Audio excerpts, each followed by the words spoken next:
자, 형식언어 수강생 여러분들 반갑습니다. 아마 이번 학기 들어가지고 제가 뭐 온라인이 됐던 오프라인이 됐던 여러분들에게 강의 소개 또는 강좌 관련된 이야기를 하는 첫 번째 동영상 촬영이고요. 어, 지금 코로나 때문에 참 여러 가지 문제가 많은 것 같습니다. 학교도 좀 굉장히 좀 혼란스럽고, 그 다음에 학생 여러분들도 굉장히 혼란스러울 거라고 이제 생각을 하고 있고요. 그 중에 가능한 여러분들한테 전공 지식과 관련된 내용들을 충실하고, 그 다음에 깊이 있게 전달해 드리려고 노력을 많이 하고 있습니다. 자, 그런 와중에 이제 여러 가지 강의 방식을 지금 고민 중이고요. 학교에서 최초 2주의 온라인 강의, 비대면 강의를 이제 요구를 했었는데, 그게 이제 계속 늘어나고 있는 상황에서, 강의 방식을 조금 이제 변경을 해야 되지 않을까 이런 고민들도 하고 있습니다. 그래서 이제 유튜브 채널 개설, 그 다음에 뭐 라이브 스트림, 이러한 내용들을, 그런 것들을 기반으로, 여러 가지 강의를 이제 진행을 해볼까, 계속 고민 중이고요. 뭔가 방침 혹은 방식이 이제 결정되는 대로 관련된 내용들을 다시 안내 드리도록 하겠습니다. 현재 질의응답은 주로 우리가 행아웃 채팅 또는 이제 뭐 메일 또는 e클래스 이런 것들을 통해서 이제 받고 있는데, 아직까지는 질의응답이 그렇게 활성화되고 있지는 않는 것 같아요. 그래서 그런 것들이 조금 더 이제 활발 또는 이제 활성화 됐으면 좋겠고, 몇 가지 내용들은 제가 추가적인 설명들이 더 필요할 것 같아가지고 그때마다 질문에 대한 짤막한 클립들을 제가 강의 동영상으로 만들어가지고 제공을 하는 게 좀 효과적일 것 같습니다. 자, 그 중에 이제 첫 번째에 해당이 되는 거고요. 반응이 좋으면은 이 내용들을 토대로 유튜브 뭐 스트림이나 또는 이제 강의 동영상 같은 것들을 별도로 이제 촬영을 할 수가 있을 것 같습니다. 자, 첫 번째 내용과 관련돼서 행아웃 채팅에서 이제 안지훈 학생이 질문한 내용이 있어요. 컨텍스트 센시티브 문법을 이제 판정하는 조건에 대해서 이제 질문을 한 내용이 있는데, 이 질문이 이제 상당히 괜찮은 내용이고 아마 여러분들이 궁금해 하시는 내용 중에 하나라고 이제 생각이 됩니다. 그래서 텍스트로 설명하는 것보다 제가 구두로 설명을 하는 게 좀 더 효과적일 거라고 이제 생각을 하고 이제 이 클립을 제공해 드립니다. 자, 먼저 관련된 내용들을 한번 보도록 하죠. 자, 잠시 실수. 예, 아직까지 그렇게 익숙하지 않네요. 네. 자, 이 촘스키 하이어라키의 이제 정의를 보게 되면 타입 1 그램마에 대한 이제 디피니션이 있어요. 이 전체 슬라이드에서는 타입 0부터 타입 3까지에 대한 이제 여러 가지 정의가 있고, 타입 1에 대한 이제 디피니션이 있는데, 타입 1의 정의는 이제 알파와 베타로 구성이 되어 있는 그램마 폼에서 알파의 어떤 랭스가 베타의 랭스보다 같거나 이제 작아야 된다라는 이제 그런 정의가 들어가 있습니다. 이 정의의 핵심은 알파 파트, 다시 말해서 레프트 핸드 사이드의 내용이 어떤 이제 데리베이션 과정들을 거치고 뭔가 이제 문법 요소를 이제 만들어 낼 때, 다시 말해서 베타 폼으로 바뀔 때 그 전체적인 길이가 항상 증가하는 그런 방향이어야 된다라는 게 이제 포인트예요. 그래서 문법이 적용이 될 때마다 어떤 센텐셜 폼의 길이가 점차적으로 증가해야 되는, 또는 이제 최소한 같아야 되는 그러한 조건이 이제 필수고요. 이제 다시 말하면은 문법이 적용될 때마다 길이가 줄어드는 이런 일들은 이제 없어야 된다라는 게 이제 타입 1의 이제 핵심 내용이죠. 자, 근데 이제 여기서 이제 궁금해하는 것들이 이제 입실론에 대한 이제 입실론 존재에 대해서 이제 의문을 가질 수가 있습니다. 왜냐면 입실론 같은 경우에는 이제 길이가 0인 empty string을 의미를 하기 때문에 문법의 형태가 알파가 입실론을 유도하는 이러한 구조를 가지게 되면 이거는 이제 길이가 줄어드는 게 아니냐 뭐 이렇게 생각을 할 수가 있어요. 그거와 관련된 이제 설명입니다. 결론부터 말씀을 드리면 입실론은 이제 예외 케이스에 해당이 된다라고 보실 수가 있어요. 간단한 필기를 통해서 한번 보도록 하죠. 자, 어떤 언어에 대해서 우리가 그 언어가 만들어질 수 있는 어떤 규칙들을 묘사하는 게 이제 그래마라고 우리가 이야기를 할 수가 있습니다. 그래서 랭귀지가 주어지게 되면 이 랭귀지를 가지고 우리가 그래마를 디자인할 수가 있어요. 그리고 그 2장 전체 내용들을 여러분들이 이제 보시게 되면 언어의 구조, 그 다음에 문법의 구조, 이게 굉장히 이제 밀접한 관계를 가지고 있습니다. 그래서 그 특정한 언어가 타입 1에 뭐 속한다. 그렇다면 이 문법도 역시 타입 1에 맞춰서 쓸 수가 있게 되겠어요. 자, 그런데 이제 촘스키 하이어라키의 특징을 보게 되면 타입 3부터 타입 2, 타입 1, 타입 0라는 이러한 어떤 그 포함 관계를 가지게 되는데 이게 이제 가장 큰 이제 타입 0에 해당이 되는 거고, 뭐 타입 1, 타입 2, 타입 3죠. 그래서 그 언어 자체가 타입 3 언어에 속한다. 다시 말해서 레귤러 랭귀지에 속한다라고 가정을 하게 되면 이 레귤러 랭귀지로 표현되는 언어를 기술하는 그래마의 형태는 타입 3인 레귤러 그래마로도 기술을 할 수가 있지만 더 큰 포함 관계를 가지는, 다시 말해서 컨텍스트 프리 그래마, 컨텍스트 센시티브 그래마, 그 다음에 unrestricted 그래마로도 모두 다 표현이 가능합니다. 그래서 타입 3를 표현하는 데 있어서 상위 컨셉의 그런 문법을 가지고도 이제 표현이 가능하기 때문에 해당하는 언어가 상위 문법을 가지고 기술을 했다고 해서 꼭 이게 레귤러 랭귀지가 아니라 컨텍스트 프리 랭귀지 아니냐, 이렇게 그 단순하게 생각하기가 쉽지는 않아요.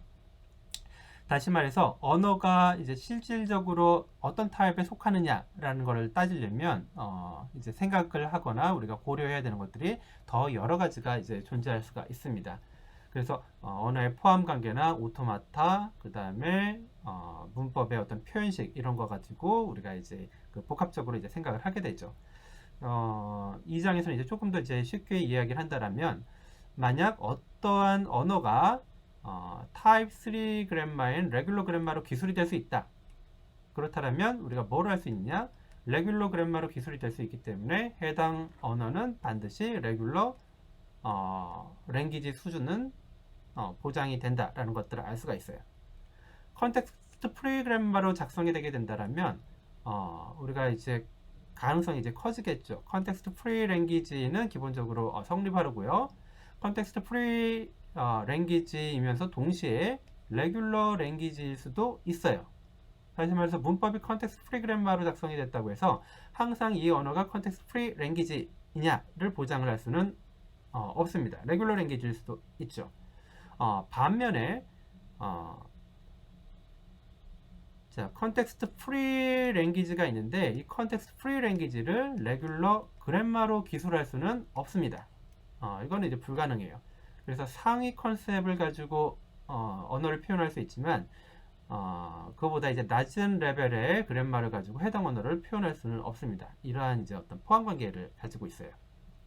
자, 이런 지식을 이제 기본적으로 이제 가지시고 관련된 내용들을 한번 보도록 하죠. 자, 기본적인 그 타입 1의 조건은 이겁니다. 알파가 베타를 유도하는 규칙을 가지게 되고요. 알파의 길이가 베타의 길이보다 반드시 같거나 작아야 된다라는 조건이 있어요. 자, 큰 틀에서는 이러한 규칙을 반드시 지켜야 된다라고 이제 보시면 되겠고요. 이게 입실론을 포함하지 않는다라면은 이게 성립이 가능합니다. 다시 말해서 컨텍스트 프리 그래마, 컨텍스트 프리 그래마로 작성이 된 것처럼 안 보이는, 다시 말해서 알파가 입실론을 포함하는 이런 규칙을 가지는 이제 전체 그램마 셋이 있다라고 할 때 이거를 그 큰 틀에서 보게 되면 그냥 타입 제로처럼 보일 수가 있죠. 큰 엄격한 규칙으로 보게 되면. 자, 그런데 이 그램마가 표현하는 언어가 그러니까 타입 제로인 unrestricted language가 아니면, 다시 말해서 컨텍스트 프리 랭귀지라면 타입 제로 형식, 다시 말해서 컨텍스트 프리 그램마의 엄밀한 규칙을 가지지 않는 그런 표현식을 우리가 변환해서 타입 1 표현식으로 만들어낼 수가 있습니다.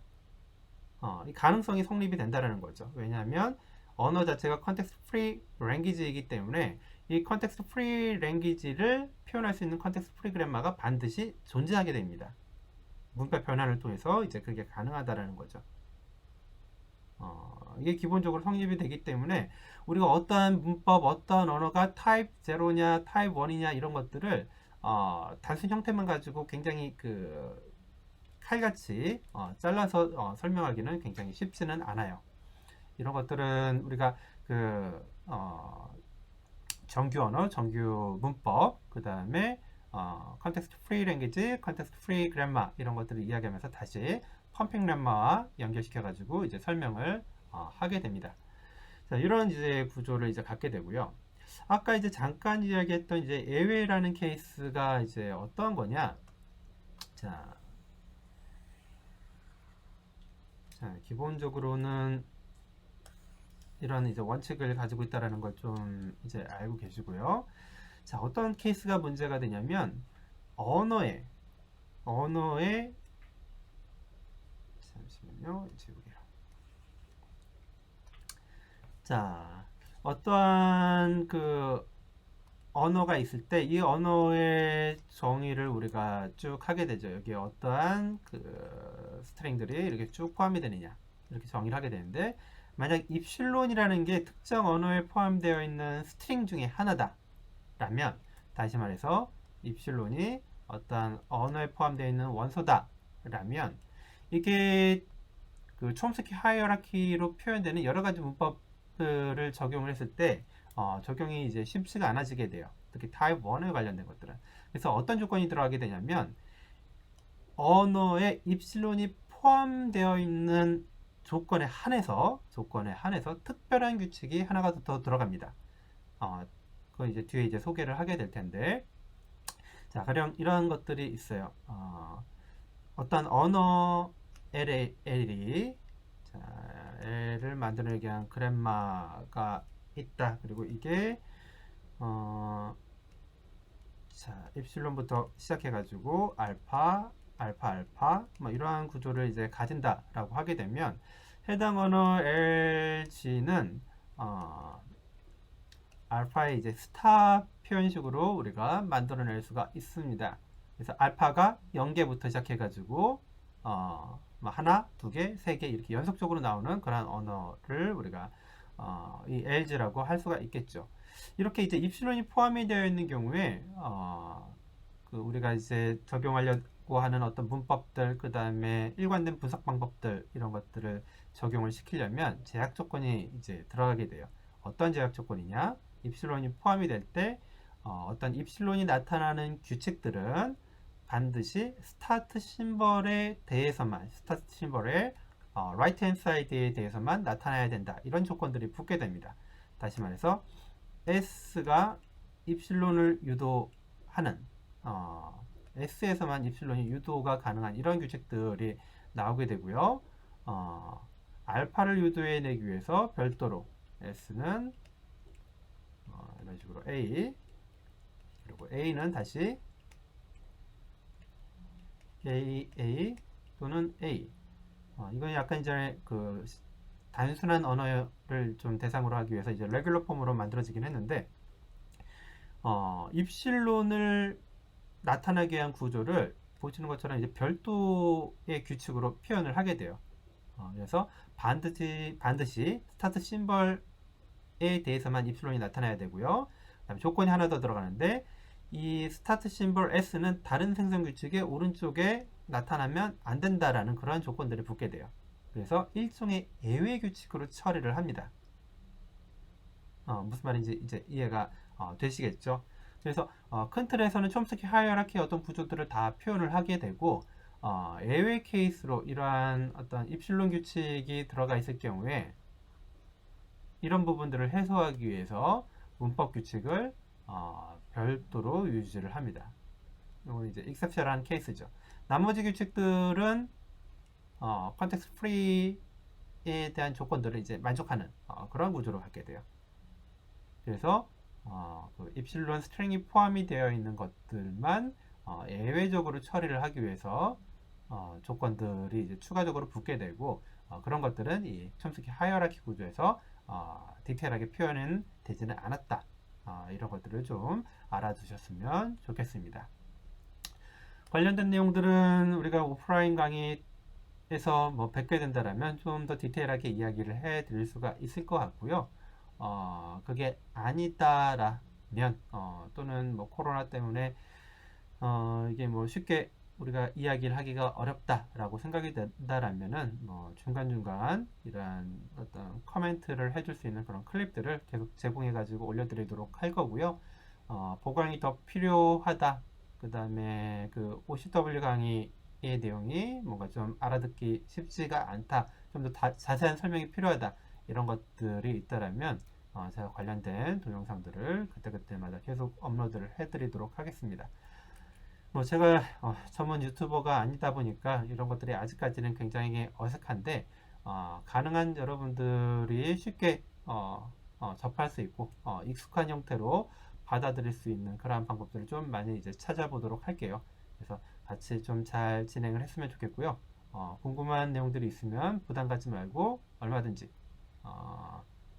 그 행아웃 채팅을 통해 가지고 이야기를 해주시면 좋겠습니다.